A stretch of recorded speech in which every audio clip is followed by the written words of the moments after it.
So before this video begins, I want to say a couple things because the format has changed slightly. The whole concept behind this video is going to be the same, except it's going to be split up into 10 different parts for the 10 different games I'm going to be playing over the course of these coming months. And this is because originally the idea was going to be just one long video with every single 100 I was doing. But now, because I've realized the video would probably be something like 10 to 12 hours long, I don't want people to just sit around that one video for that long. It's probably best to just split it up into their respective games. So this video is only going to be World at War, then the next one Black Ops 1, and so on and so forth in chronological order. With all the changes said and done, let's get right into the video. Round 100. This achievement in zombies is one of the most sought after by the zombies community, with people either wanting and attempting to get to round 100 or already having round 100 plus on at least one map. Since round 100 is such a focal point of Call of Duty Zombies, I thought I would see if I could manage to get round 100 on every map in Call of Duty Zombies.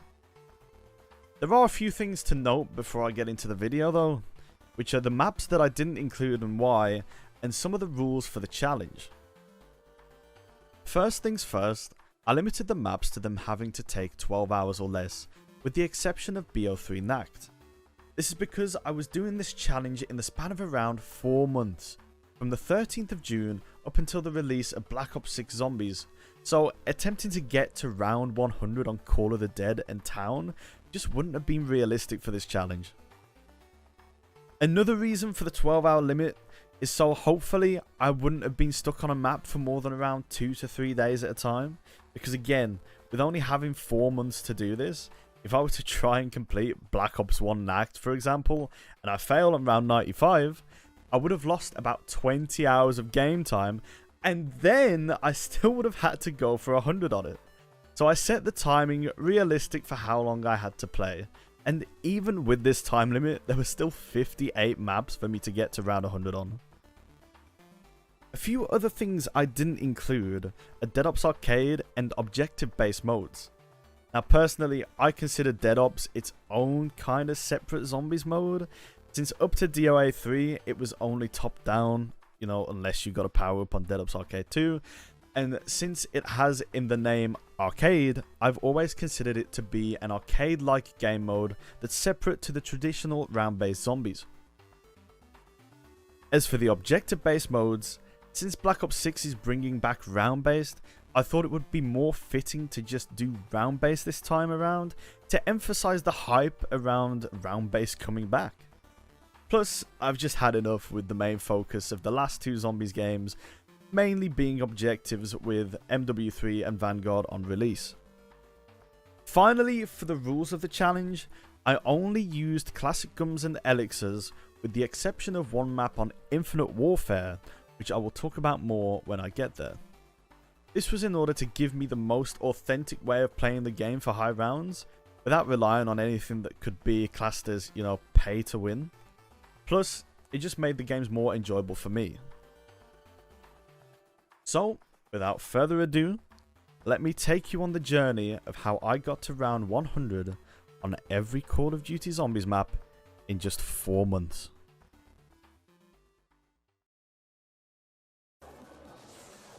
What?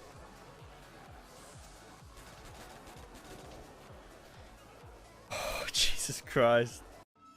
So, I started off with the very first Zombies map ever to be released, World at War Nacht. So, going into this map, it can seem quite daunting to a lot of people, but honestly, this map is one of the easier maps to get to round 100 on if you kind of know what you're doing.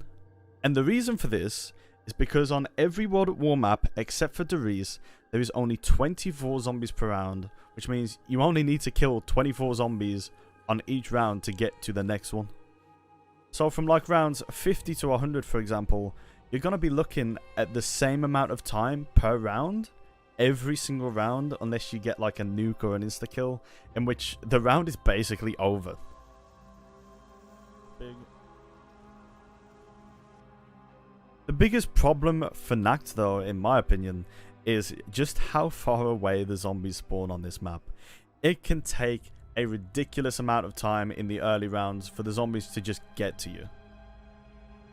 But anyway, I would start off by getting enough points in order to get the M1A1 carbine, and then just use the carbine from rounds 1 to round 5. Then once I was on round 5, I would then go into the box room while keeping the help door closed. And then because I had enough points, I would hit the box and then buy the Thompson immediately after. So regardless of what I got from the box, I would still be left with a half decent weapon. Now, in this game, I got extremely lucky with my first hit of the box being the ray gun. Then after this, I still stayed in the Thompson room because you really need the flamethrower in order to actually get to high rounds, because it's the only way to actually kill quickly. And this is because the flamethrower doesn't do a set amount of damage.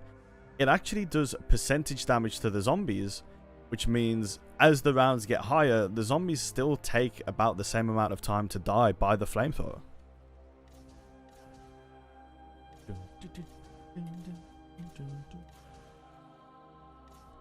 So anyway, I hit the box for the second time, and what do you know? I get the flamethrower. I'm not so sure. Did I reinstall, like, did I somehow manage to install a first box patch? Or, like, what's the fucking deal? Now, this is absolutely incredible. I don't think I've ever been this lucky in Call of Duty Zombies before. I think this is the first time I've ever had, like, a 1-2 wonder weapons from the box without actually patching the game. Not to mention that this was my very first game on Nacht as well. This was the very first game I played. It was insane. So now that I was set up on the map, it's just time to just grind through the rounds. And so for the first 30 or so rounds, I would just be killing the zombies as they were coming out of the barriers, just with the ray gun. And honestly, this worked completely fine, as I was fine to do this until about round 29. Then from rounds 29 to 44, I would do a horde up in the spawn room and then just kill them with the ray gun in the spawn room. Now, the way I would do this horde up is at the beginning of the round, I would put a board on the barrier that's closest to the M1A1 carbine on the right hand side. After this, I would stand at the back and wait for the zombies to start spawning in. Then as they were spawning in, I would start doing cutbacks at the back by the help door, because I have the help door closed. So this way, there's no zombies that can come from that direction, allowing me to just constantly do cutbacks with relative ease, to be honest. Then after I got the horde up, I would just shoot them with the ray gun. But something to note about the ray gun on World at War, especially on Nacht and I think potentially Verruckt, is that if you shoot yourself with the ray gun accidentally, it's game over. You're just instantly dead. So I had to be incredibly careful while doing this, but I managed to get all the way to about 44 with relative ease. Then from rounds 44 onwards, I would do the same horde up, but instead of using the ray gun, I would use the flamethrower and I would take them up the stairs and around into the Thompson room. This is because the Thompson room has a much nicer area to train once you have the horde up, because all the zombies are just in a straight line, so there's no real cause for concern.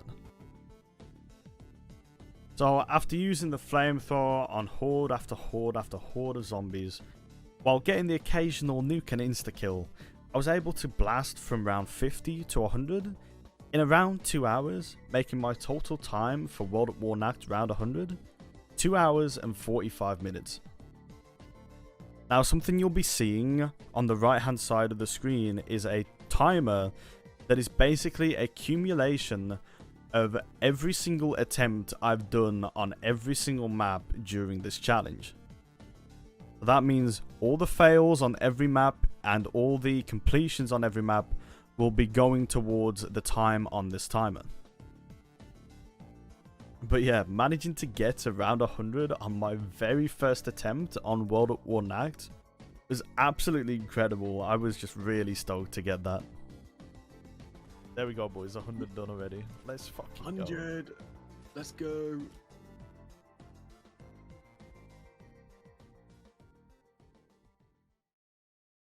I'm not a fucking necrophiliac. So after an amazing start on World at War Nacht, I was hoping to keep that going on World at War Verruckt. Now, Verruckt is known to be one of the hardest maps in Call of Duty Zombies. And when you consider its layout and just the lack of weapons to actually kill with, you can kind of understand why. However, with World at War, again only having 24 zombies per round, it's actually not as hard as you might think it is. So I would start the game off by restarting for the jug side spawn. This is because you want as few doors open as possible. The reason for this is the more doors you have open on the map, the more spawns that are actually activated on Verruckt, because there is actually no spawn control on this map at all. So from keeping some doors closed, you're actually preventing the zombies from spawning all around the map. So I started off Verruckt the same as Nacht. I would get enough points in order to buy the Gewehr off the wall, and then afterwards I would go all the way until round 5 in spawn, and then afterwards I would go up and buy the MP40 on the wall and then hit the box in the power room. I would once again be hitting for the flamethrower and the ray gun. Unfortunately on Verruckt I didn't get as lucky as I got on World at War Nacht. However, that's not that much of an issue on Verruckt, because the main star of the show, although the flamethrower is very good, the trap will just be killing most of the zombies. But anyway, after hitting the box a couple of times, I would then grab Jug as soon as possible, and then I would get enough points to get double tap as well. What I would do for the earlier rounds is just use the trap and hold the barrier at the side across from where the double tap machine is. This way, for about the 25 seconds that the trap is on, I don't have to worry about any zombies coming from the trap area, and I can just focus on killing the zombies coming out of the barrier beside me. And then when I had enough points, I would then go around the map and hit the box wherever it might be in order to try and get the flamethrower. Now in my first game, I actually got the flamethrower pretty early on, having it on round 12. But unfortunately, on round 29, I get forced out of the trap area a little bit too soon, and I get a bunch of zombies at the other side of the room just waiting to trap me as I'm trying to loop around. So I load the map up again, and this time I don't get the flamethrower early on, but I instead get the ray gun. But once again, the ray gun has the same kind of issue on Verruckt as it has on Nacht, which is if you end up shooting yourself accidentally with the ray gun with the splash damage, you will end up dying immediately. Thankfully, I was playing relatively carefully with it and this never ended up happening to me, but if I wasn't careful, it definitely could have. But by managing to play the same way I did before, I was able to get to round 27, in which I hit the box at the end of the round and managed to get the flamethrower. Something else to note about Verruckt and also Riese is that if you throw a grenade on the ground and you take damage by your own grenade, you won't actually get the stun effect from the traps. And what I mean by that is when you run through the trap, you will still get the stun effects, like the visuals of it, but you won't actually get slowed down by it, which is a huge lifesaver. But anyway, since I was now set up, from about rounds 30 to 50, I would basically be switching the trap on at the beginning of the round, and then keeping the barrier boarded as much as I possibly could. Since the zombies at the barrier have a tendency to bug out sometimes, when that happened, I would leave the zombies in there for a bit in order to let the trap timer cool down. Now I would end up doing this quite a lot throughout the game, because if the trap isn't ready at the start of the round, it can really screw you over. Because what you would have to do is try and make your way down the stairs, and then hoard them up down there. And with the zombies grabbing you and just pulling you in and everything, it is just ridiculously difficult to do something like that.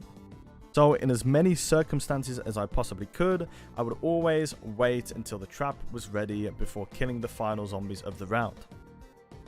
Something else to note on World at War is that rebuilding barriers can be super buggy when zombies are actually at the barrier. So what would keep happening to me is I would be holding my F key in order to rebuild the barrier, but it wouldn't actually do anything, and it would just look like I'm staring at the barrier even though I'm holding F to try and rebuild it. So this meant that through no fault of my own really, sometimes I would be forced out and have to run through the trap early, and this was just really super sketchy. But anyway, from rounds 50 to 100, it's pretty much just the same strategy of keep the zombies in the barrier, then flamethrower them when the trap is off, obviously not killing them too quickly, and then rinse and repeat with hoping that you get a nuke or an insta-kill so that the next round is basically free. And by doing this, although it was very sketchy in some instances, I managed to get to round 100 on my very second attempt on World at War Verruckt, which I got done way faster than I thought I would. On this map. Like, attempt-wise. This was only my second attempt. We got 100 on it. Let's go! That's awesome! I'm not a fucking necrophiliac. Oh. Now, going from one of the harder maps to probably one of the easiest maps in Call of Duty Zombies is one of the nicest things to experience when playing COD Zombies. Because the next and the third final map of 24 zombies per round is Shi No Numa. Now, I probably won't spend as long explaining this map because I feel like majority of people actually know what's kind of going on in this, but I will give a brief rundown of what I did. So I would start off like normal in the spawn room, get the weapon in the spawn room, and then kill until about round 5. I would then grab the Thompson and go into the flogger area and just kill zombies there for a bit. Then I'd go around the map, grabbing all the perks, because it actually doesn't matter if you're open fishing up, by the way, on World at War, which is pretty cool. Like, it makes no difference to the strategy. Then once I had all the perks, I would then start hitting the box, try and get the Wonder WAW, maybe a PPSH. I wasn't quite that lucky, so I used a Thompson. However, that's not really an issue since you have the Wonder WAW and you've got the flogger in order to help you get through the rounds. Yeah, in absolutely no time flat, I was set up and going from like round 30 to 100 in about an hour. And in order to do this, I would basically kind of alternate rounds. Whenever the trap was ready, I would take the zombies through the flogger and shoot one WAF shot at the barrier that was outside the flogger area. And then on the following round, I would just use the Wonder WAF, and then obviously use any insta-kills and nukes in order to finish the rounds a bit faster if I got them. And like I said, with doing this, it only took me a little over an hour and 10 minutes to get through this round 100. It was super easy, super fast. It was exactly what I needed because I'd been streaming for 19 hours at this point straight, and I was getting insanely tired. But at this point, we were only 6.5 hours into the challenge. I'd done Nacht first attempt, Verruckt second attempt, Shi No Numa first attempt. Everything was going great. But obviously, all good things must come to an end.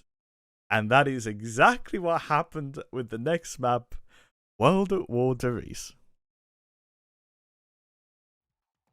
Now, I cannot stress to you guys enough about how much I absolutely despise this absolute dog water map. This is the worst map I've ever played. I put it below Vanguard because I hate it that much. I would prefer to play Vanguard over this map. But anyway, I guess I should probably show you guys why I despise this map so much. So let's just get into it. Once more, I would start this map the same way as I started the others. Get enough points to get the starting weapon. Use the Gewehr to kill the zombies. And then at round 4, I think it was, I go into the Thompson room and then buy the Thompson. From here, if my dog round is on round 6 or 7, I would stay in the Thompson room and then leave on the first dog round in order to switch the power on. I would then hit the box with hopes to get the Wonder WAW because you actually can't get the ray gun out of the first box location on the Riese. That's a fun fact if anybody didn't know. But yeah, in my first game on, I got insanely lucky and ended up getting the Wonder WAW within just a few hits. The problem is, at this point in time, I hadn't really had much sleep, so this WAW wasn't going to last long. But anyway, I would go back into the Thompson room after the dog round, and then play there until the following dog round, in which I would then buy Juggernog and double tap, and connect one of the teleporters to the teleporter pad. Then at different points between like rounds 10 to 20, I would go and connect the teleporter to the teleporter pad, and then pack-a-punch the Wonder WAW at the nearest convenience. Now at this point in my first game, I was still hitting for the ray gun and monkey bombs from the box, and it was getting pretty dicey at some points. And then finally, at the end of round 22 or 23, I finally got the ray gun from the box. I then went ahead and pack-a-punched it, only to lose it 5 rounds later when I got caught on zombies that were running into the Thompson room from the spawn room, and I died.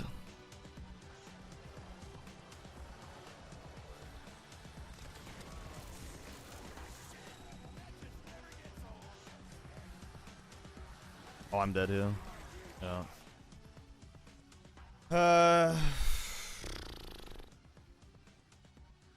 So, since I was really tired still, I just decided to not play for the remainder of that day, and I came back the following day. This time doing a similar setup, but instead of using the ray gun, I used the Pack-a-Punch Thompson, which is actually insanely strong. Now, there is actually a reason why you might see the Pap Thompson doing so much damage, even though it's like on round 30. And this is because the zombie's health isn't exactly the same as it is on other games. For example, on Black Ops 1, on like round 40, the zombie's health will be that of round 40 zombies. But on World at War Riese, and I think Shi No Numa as well, they will have the health of the round that you are on minus the amount of dog rounds you've had up until that point. So let's say you're on round 40 and you've had 7 dog rounds, for example. Instead of the zombie's health being round 40, the zombie's health will actually be that of round 33. So even though weapons seem like they might be a bit stronger on World at War, it's actually because of that. But again, I'm pretty sure this only affects Shi No Numa and Riese because those are the only maps with dog rounds on them. But anyway, I would use the WAW and the Pap Thompson and Monkey Bombs in order to camp the Thompson room until about around 40 to 45. And this is because, for anybody who doesn't know, World at War Riese is an incredibly difficult map, and it is very difficult to camp in the Thompson room. The biggest reason for this being the Wonder WAW on the map. Because for those of you who don't know, if you accidentally shock yourself with the Wonder WAW, be it you were too close to a zombie, or you shoot the wall, something like that, you will lose Juggernog for the entire game. And I mean, the entire game. It will not come back, you will not get it back at any point in the game, you can't shoot yourself again to get it back, it is gone. And so, if you end up shooting yourself with the WAF at any point, it is actually just better to quit the game right then and there, because you wouldn't be able to run the regular strategy with no jug. Because the trap strategy involves running through the traps.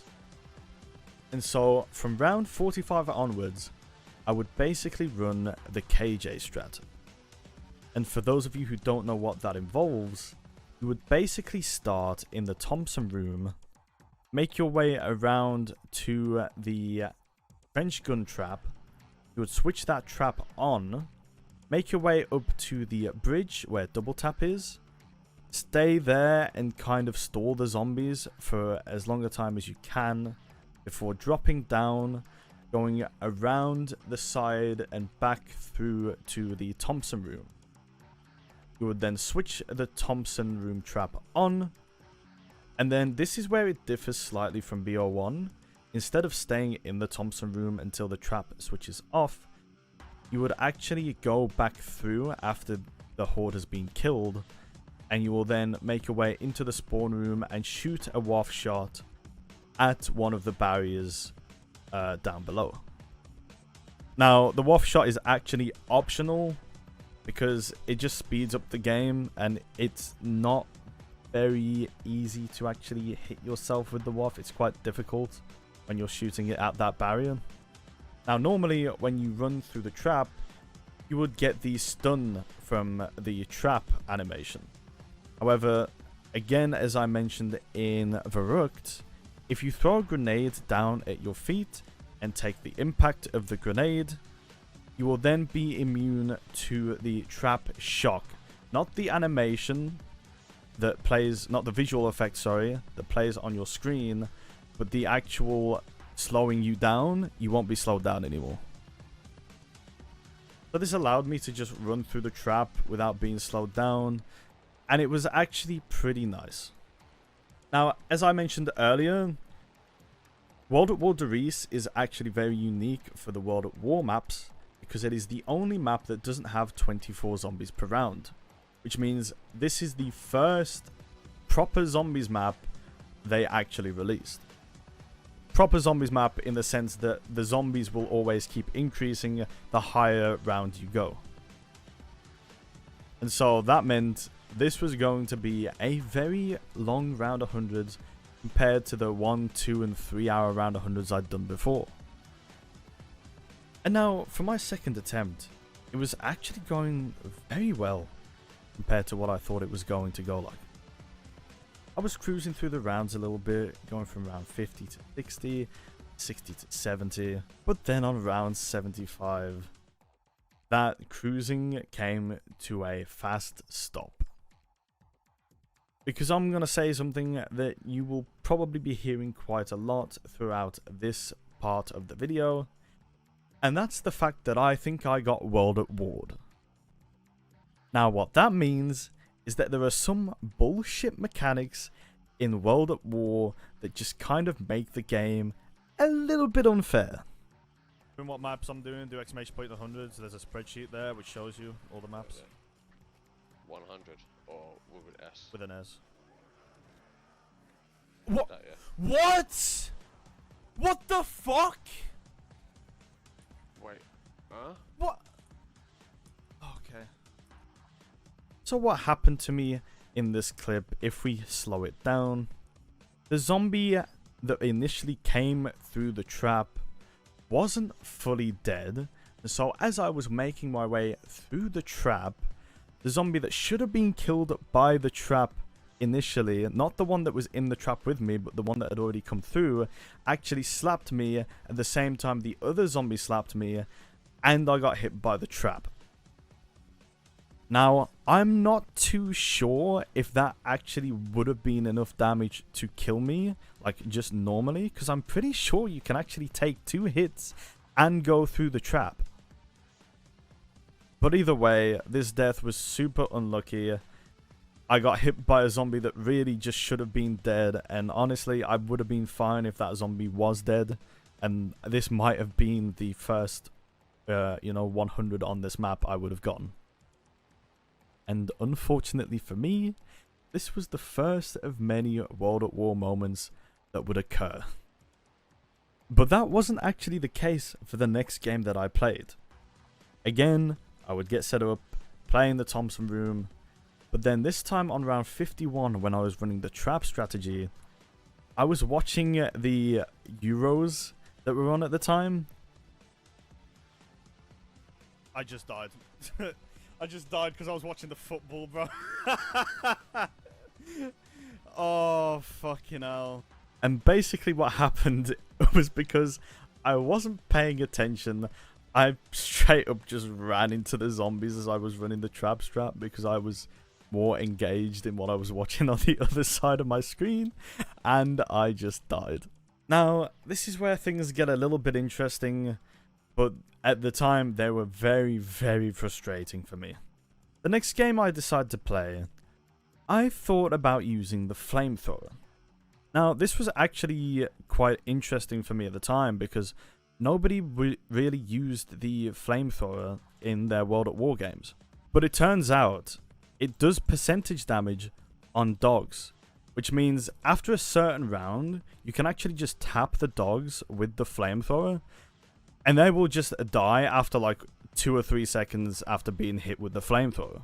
Not only that, but at this point in time, I was thinking, wait, what if you just got your drops with the flamethrower so you could camp the Thompson room a little bit longer? And part of me at this point was thinking, if I could do this, I might be able to get the round 100 speedrun. And now me having that mentality was the worst thing that I did during all of these attempts. But with this first attempt using the flamethrower, things were going pretty well.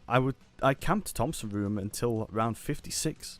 However, on round 56, things took a turn for the worse as a dog spawned in front of me. I thought it was going to path to me up the stairs, but instead, because the pathing is just crazy terrible on World at War, it paths to where I was going to be dropping down to, causing me to try and use the WAW in order to get out of the situation. The first WAF shot I thought would have been close enough to chain to the dog, but it wasn't. And then the second WAF shot ends up hitting me. Therefore, I lose Jug and the game. And this was just the first of many to happen that day. Because on this day, I got another game going and died again and again and again and again. Ending up having games that ended on between rounds 18 and 50. And most of these games are ending because I shot myself with the WAF. But at the same time, some of those WAF shots weren't even close to me. I mean, take a look at this clip right here. I'm aiming at the barrier outside. I get hit in the back, which makes me flinch downwards just as I'm shooting the WAF in order to make me shoot myself. Like, come on, dude. But anyway, it was clear that it was time for a change of strategy, and that's exactly what I did the next day. And then never mind, I spoke to you. GG's. So, with this strategy, I would get set up the same way. However, instead of opening up to the Bowie knife area, I would keep that door closed and just activate the teleporters that were available. Now, obviously this means that I cannot have a pack-a-punched weapon. But for the early game, it's not that important. However, what was quite important was getting the Wunderwaffe and the ray gun before the box moved behind to where the Bowie knife is. And unfortunately, in the first game I tried this strategy, I wasn't that lucky. The streaming depends on my average viewership. Also, that fucking sucks. Wow, looks like I'm playing no ray. Should have kept the flame. But that doesn't mean it's impossible to play without the ray gun. So I carried on playing it, and I managed to finally get a game going. But before I do that, I want to talk about this strategy a little bit. What you would do is switch the trap on when it's available, and then you would shoot the WAF shots, maybe like 3 or 4 of them, before the next trap is available to switch on. Sometimes 5 shots. But then afterwards, you would switch the trap on again, and you would rinse and repeat until the round is over. But what you can do if you don't have a ray gun or the rounds are starting to get a little bit longer, is you can actually start the round off in the Thompson room, switch the Thompson trap on, then basically play as if you're running KJ, then drop down to the power switch at the end and start camping there again, which it basically kills like an extra 1.5 to 2 hordes, which in the late 30s and early 40s is absolutely crucial to being able to save ammo. But anyway, I would start running the strategy from the mid-40s onwards. And in this game, I really wanted to try out the flamethrower just for killing dogs. And so that's what I did for the first 70 rounds. But the problem was, you can't really make many points with the flamethrower without killing the zombies a little bit too soon and kind of making them spawn all over the place sometimes. And so at round 70, I switched to the Thompson and began running regular KJ again. And I managed to get all the way until round 75 for the second time this challenge. Unfortunately though, a bad decision mixed with getting World at War is a bad combination. 10 hours ahead of where I wanted to be. I want that nuke actually. You're still ahead there. Oh. This dog might kill me. Oh, I died.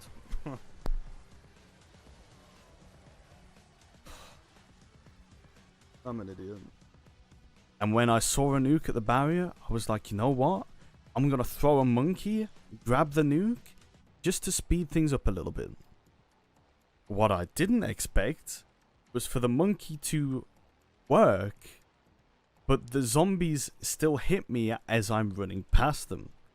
And so as I grab the nuke, I'm red screened, I have a dog right on my ass, and then I go up the stairs to try and avoid the dog, but the monkey bomb explodes and then the zombies at the top of the staircase end up killing me. And just like that, another 3.5 to 4 hour long run is gone.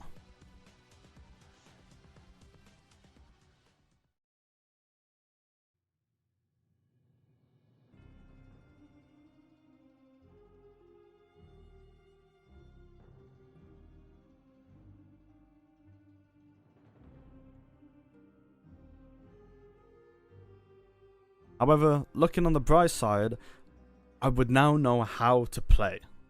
And I would also no longer be going for drops that are right by a barrier where the zombies come out of. So the very next game I play, I get all the way back to 70 pretty quickly. Because in this game, I end up making it all the way to 79. However, this time, I picked up a nuke and I ended up basically not paying attention to when the zombies were spawning back in, and I waited too long to go to the trap, and then that in combination with the zombies just grabbing me, because again, World at War has great mechanics, I end up dying to it. Now, before I get on to the final part of this map, I want to point out a few things that are really buggy about World at War that just makes things even more difficult than what they already are. So first of all is the dogs. And now, although there can only be 2 dogs at a time, what you would find happening a lot of the time is after you kill a dog, another dog would just instantly spawn. And so you pretty much have like no time in between dogs a lot of the time when you play. The second thing, as you've seen, is that the zombies can grab you and sometimes just won't let go. So you really need to avoid getting hit by zombies pretty much at all costs. Thirdly, when you run through the Thompson trap, sometimes it feels like you might be getting stuck on something, and I'm not too sure how or what causes that. And finally, and this is the biggest issue I think, is that the zombies will get stuck very frequently on the top by the teleporter pad. Now, sometimes this can be a good thing, and it can give you a drop, like a max ammo or insta-kill or something like that. But what can also happen is the zombies might get unstuck at an unpredictable time, or despawn when you're not in a spawn control zone. And that could end up making either a zombie spawn where you're not expecting it, or a zombie to just appear out of nowhere. And I remember at one point, I had about like 8, no, maybe not 8 zombies, but like 6 to 8 zombies, I think. They just all run at me from the teleporter pad. And if I wasn't expecting that, I would have 100% died in my game. But anyway, finally, on my 10th or 11th attempt, I make it past the 70s, and I'm on the round 80s for the first time since I started this map. However, I still had 4.5 hours to go from here. There were definitely some close moments, and all the way until 99, I was shitting myself. Something that's actually interesting to note on round 98, that was my PB round beforehand.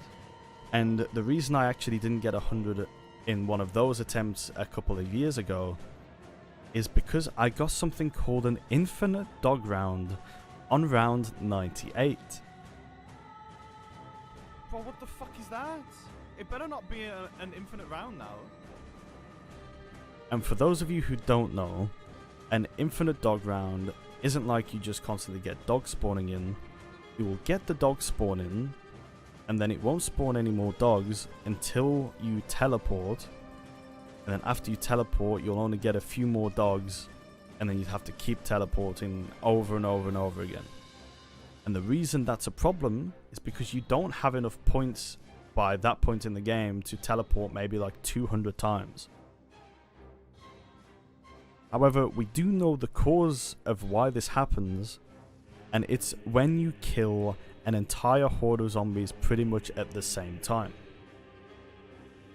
And so on 97, with guaranteed dogs on 98 in this game, I made sure at the end of the round that I was not killing a full horde of zombies.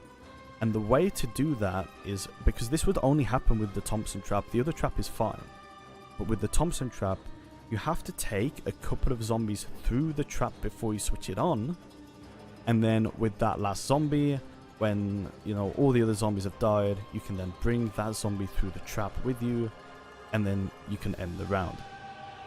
And that is exactly what I did in my game, and it prevented me from getting an infinite dog round. I got through round 99, and then I'll just leave you with my reaction for completing the Riese round 100. Wait. Oh my god. Boys. Boys. Boys. Yes. Yes. Yes. Fuck yes, man. Let's go. Let's fucking go. Let's go, man.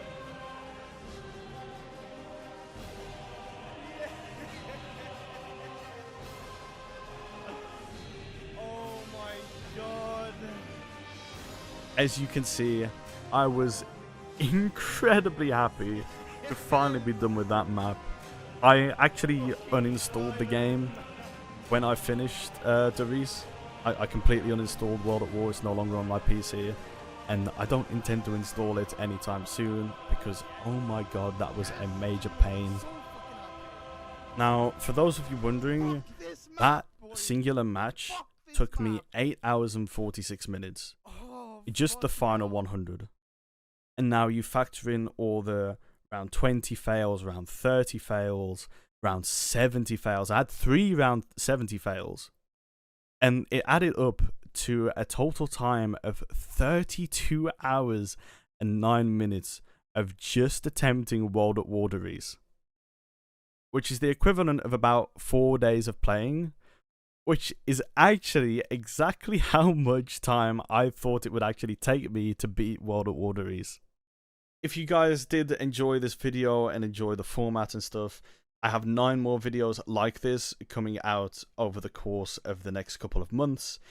Every video is going to be released on the following Friday, so once every week there'll be a new video. These videos take an insanely long amount of time to make, not only with the whole gameplay stuff, but the recording afterwards for the voiceovers, the editing that Lizard does. There's a lot of work that goes into this, so if you would consider subscribing, maybe sharing the video with a friend, it would mean the world. And other than that, I'll catch you later.